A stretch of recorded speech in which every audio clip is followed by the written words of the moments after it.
लोकशाहीच्या दृष्टीने अत्यंत घातक ठरेल असं माझं स्पष्ट मत आहे. तर त्यामुळे याबद्दल सार्वजनिकरित्या अशा चर्चा, आरोप प्रत्यारोप न करता न्यायालय संविधानिक जे मार्ग आहेत आपल्याला अवेलेबल, सुप्रीम कोर्ट, हायकोर्टाचे, न्यायालयाचे, ते मार्ग चोखावे असं मला प्रामाणिकपणे वाटतं. बरं अंजलीताई, या प्रश्नाच्या उत्तरावरती तुमचं समाधान झालेलं आहे का? अगदी थोडक्यात. नाही, खरंच समाधान झालं नाहीये.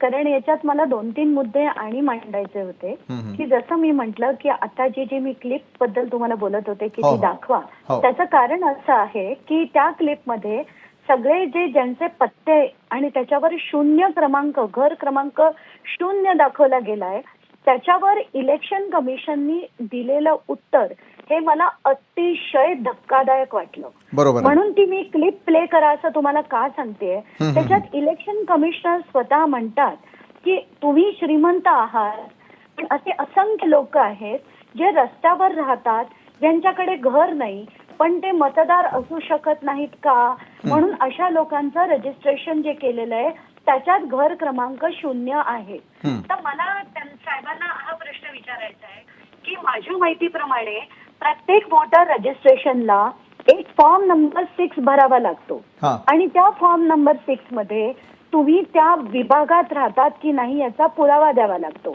जर तुम्हाला पुराव्यामध्ये तुमचे इलेक्ट्रिसिटीचं बिल, वॉटर बिल, अशा सगळ्या गोष्टी, किंवा तुम्ही टेनंट असाल तर टेनन्सीचं अग्रीमेंट, जर ओनर असाल तर ओनरशिपचं अग्रीमेंट हे द्यावं लागतं. जर हे दिलं नाही तर वोटर रजिस्ट्रेशन होत नाही. हे माझं म्हणणं खरं आहे की नाही. आणि जर इलेक्शन कमिशनर म्हणत असतील की रस्त्यावर राहणाऱ्या लोकांना त्यांना घर नाही म्हणून त्यांना 0 क्रमांकाचं घर दाखवलं गेलं, हे विधान बरोबर आहे का?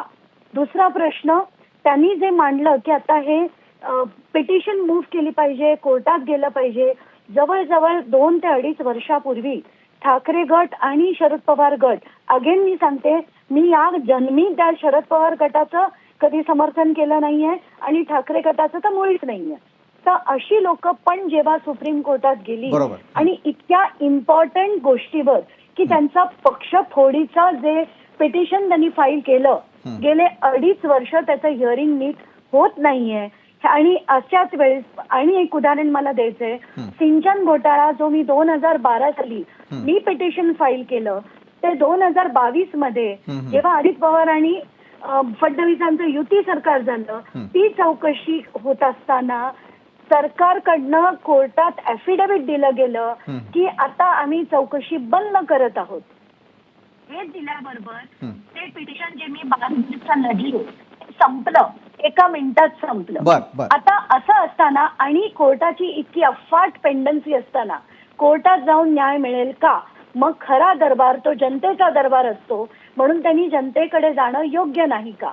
दुसरी गोष्ट, त्यांच्याकडनं ऍफिडेव्हिट जे एकदा नाही ईसीआयनी 10 वेळा त्यांच्या पत्रकार परिषदेत मागितलं.